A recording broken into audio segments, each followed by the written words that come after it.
Good morning, good afternoon and good evening everybody. It's been a while as per usual, so without further ado, here's a 1975 Matchbox Vantastic.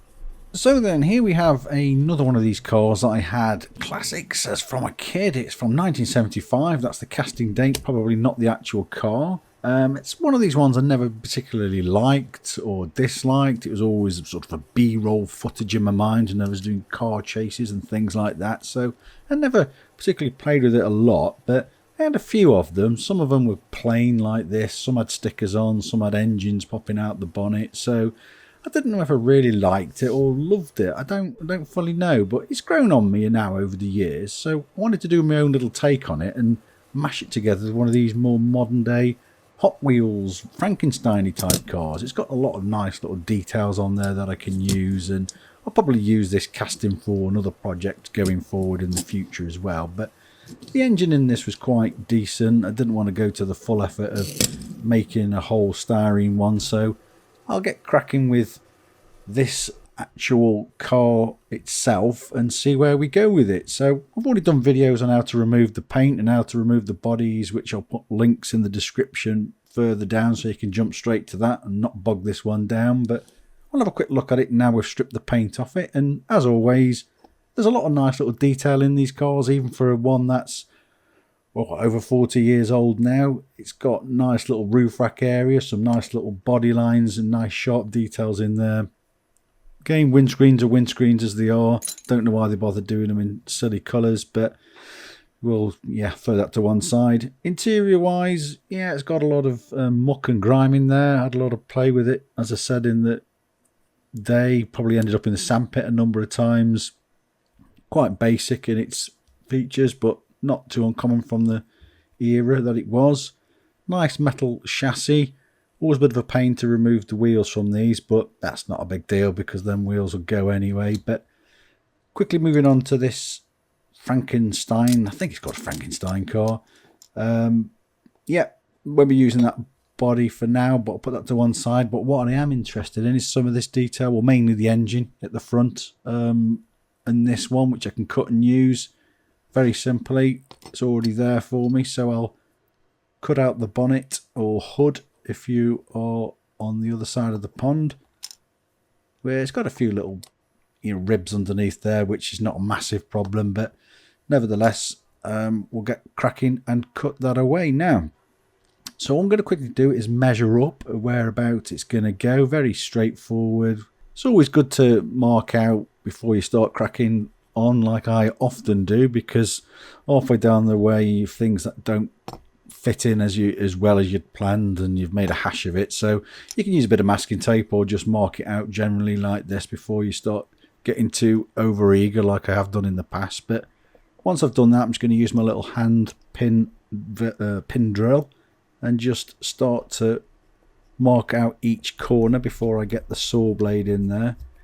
Really straightforward to use. These are, they're only I don't know, 10-15 pounds with a selection of drill bits. I've yet to break one. You don't put a lot of pressure on there, you don't need a lot of force or speed, so it'll pretty much go through anything with a little bit of patience. But all I've done is roughly mark out the corners to help me guide to where I've got to go when I'm cutting this. And I'm using one of these little coping saws again, or jewellery saws, depending on what terminology you put in. Again, all links in the description further along. They are a bit of a fragile little piece, these blades, and I do get through many of them when I'm doing each project, probably half a dozen or so. It's just a slight little twist here and there. If you're not keeping the saw moving, it'll always snap. So it's always important to remember when you're turning corners, going round profiles, keep the blade moving. Don't just stop and then turn it. It'll just ping and snap, as you can see a couple of them there. But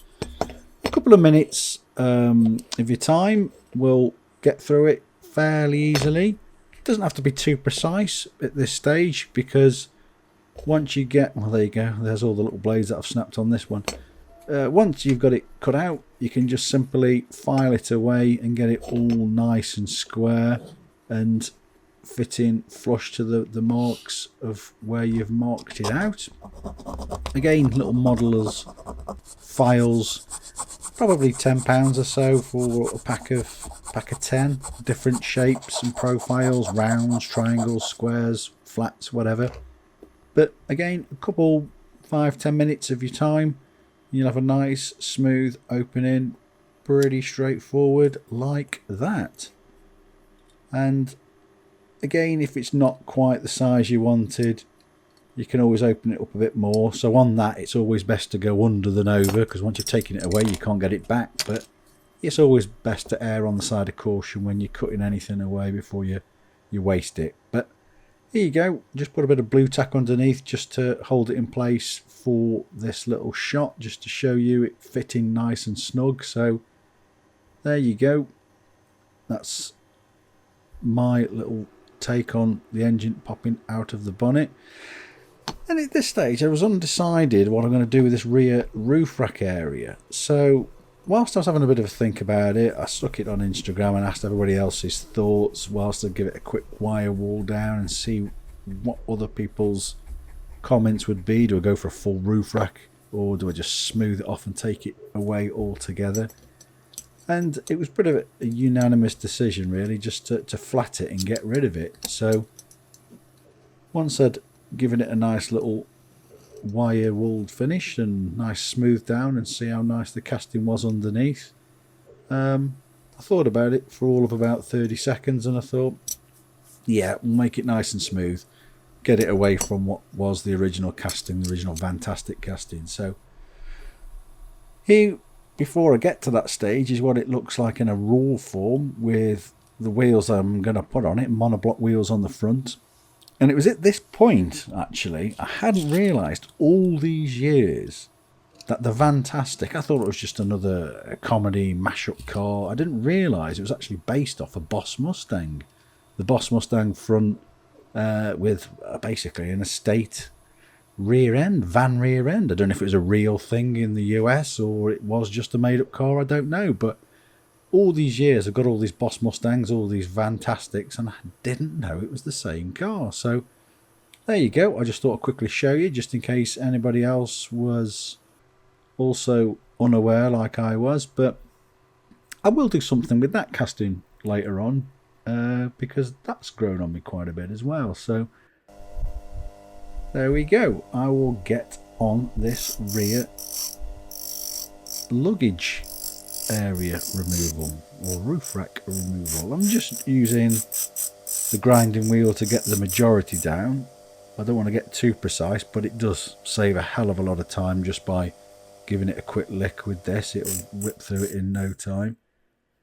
And as you can see, I think the finer details of it, I'll just spend probably 10-20 minutes instead and do it by hand and just slowly whittle it down, because the last thing I want to do is take too much off and then have to fill it all in. But with a bit of care, you will get a nice clean finish like that. Again, a couple of little imperfections here and there is not too bad. Once you fill it full of primer and paint, it'll take that away anyway. But it's a nice smooth look actually. And again, I didn't know whether should I put a little roof spoiler on the back. I don't know. I think I'm going to keep it nice and smooth like that. So I'll put that to one side for now, and I'll get working on this interior. Again, very basic. No real detail in it other than seats and the steering wheel really. So all I'm going to do is give it a nice clean and just do some very, very basic painting with this. And I'm just going to use some flat Tamiya paints, some flat acrylics. And again, I'm not going to set the world on fire with this one. It's just going to be a little delivery van. It's not going to be any race theme, so it doesn't need any roll bars or anything like that. And all I'll do is just give it a bit of a lick here and there and spruce it up with a bit of paint. So without boring everybody too much, I'm just going to paint it some plain colours. You can add a bit of texture and put some gloss and matte finishes on it afterwards as well to give the appearance of wood and leather and what have you, but I'll leave it basic. Onto this engine then now. I'm just going to liven it up a little bit and open up some areas. I'll start with these trumpets, these intakes on top, and I'll just open the holes up just to give it a little bit more scale realism, just to give the appearance of it being an actual tube stuck in there without actually cutting them away and sticking some little electrical ferrules, some little tubes in there. So a quick couple of minutes doing that. And again, I'll do this along the side as well, just to open up where some ignition leads will go in as well. So it's just a matter of lining up where you want them to go. And the wire that I'm going to use, I've mentioned it in other videos in the past, I tend to hoard all sorts of broken electronics rather than chuck the whole lot of it away. I'll rip them open and you can use little bits of wires, little diodes, little circuit boards, all sorts of little pieces that come in quite handy at this scale. And all this is some little wiring out of, I think, a little speaker, I think, that I had of some sort, some little radio type thing. And it always comes in handy than having to go and spend a couple of quid in a model shop to get the same thing. So once they're put in place, I just simply glue them from the inside, leave them quite baggy like this until I come to install it, and then I can shift it all around and fit them in quite nicely and tidy them up. But we're starting to get to a little bit more detail, and I've already given it a lick of paint now. Very straightforward, a bit of primer, a bit of flat, I think it was a camel yellow this one was, actually from Tamiya in a spray can, but we already know what car we're going to go with off this thumbnail anyway. It's the Moon Eyes replica. But moving swiftly forward to the windscreens now. I've done this many times again, just using some clear 140 GSM acetate, and I'm sketch around the profile of the current screen and then simply score over it again once I put the acetate down. And then once you've done that, just simply remove it, cut it to shape and stick it in.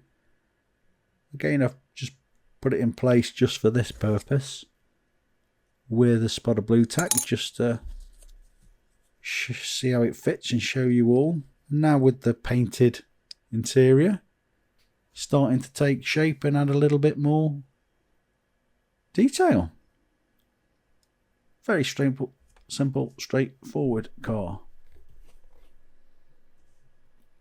And the final little touch really for this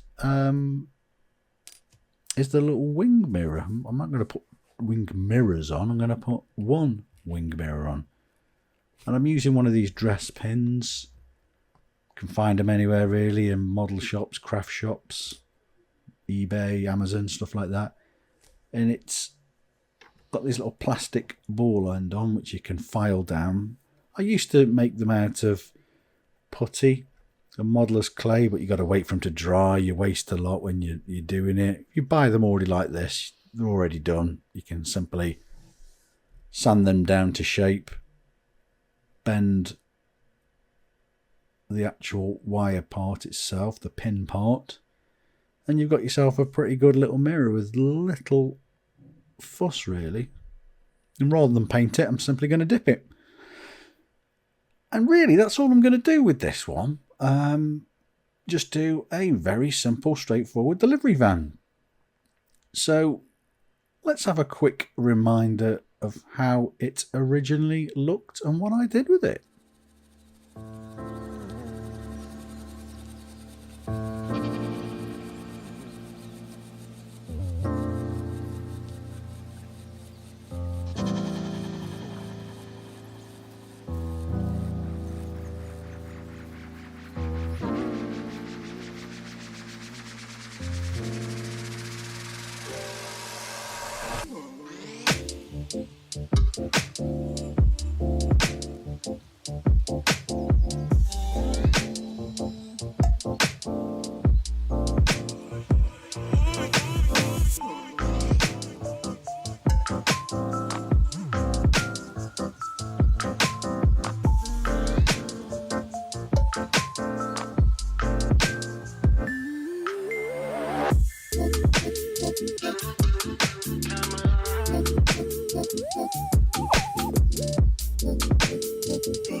well, this is my take on an updated version of the 1975 casting from Matchbox on this Vantastic. I hope you liked it. I hope you continue to watch these videos.